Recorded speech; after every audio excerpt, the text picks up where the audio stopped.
ഉനീസേ പിന്നെ ഞാൻ മെയിനായിട്ട് വേറൊരു കാര്യത്തിന് കൂടെ വന്നേ. സംഭവം ഇതിന്റെ ചങ്ങായിക്ക് തന്നെയാണ്. എന്നാലും ഞാൻ എന്റെ റെഗുലർ ആയിട്ട് തേൻ വാങ്ങുന്ന ഒരാളല്ലേ. അപ്പൊ ഈ ചില തേന് ഭയങ്കര ഡാർക്കും ചിലത് ഭയങ്കര ലൈറ്റും ആണ്. അപ്പൊ എനിക്കൊരു ഡൗട്ട് ഉണ്ടായി ഇത് ഒറിജിനൽ തന്നെ അല്ലേന്ന്. അപ്പൊ അതൊന്ന് കൺഫേം ആക്കാൻ വേണ്ടിട്ട് കൂടിയാണ് ഞാൻ ഈ ഫീൽഡിൽ നിന്ന് വിസിറ്റ് ചെയ്ത്.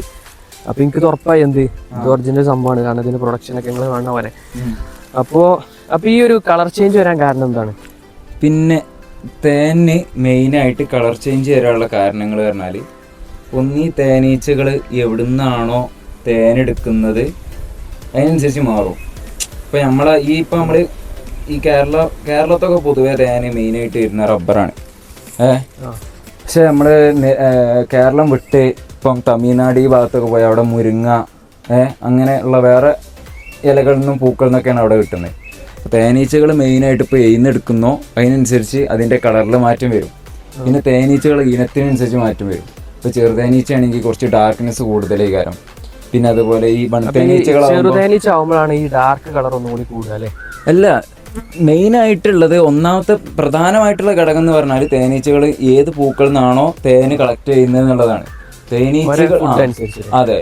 പിന്നെ കാലാവസ്ഥൻ്റെ മാറ്റം, പിന്നെ തേന് ഇപ്പം നമ്മൾ എടുത്തതിൻ്റെ ശേഷം കൂട്ടുന്ന തേൻ എടുത്തതിൻ്റെ ശേഷം സ്റ്റോർ ചെയ്ത് വെക്കും. ഈ സ്റ്റോറ് കുറേ കാലം നീണ്ടു പോയാൽ തേന് കറക്കാൻ തുടങ്ങും.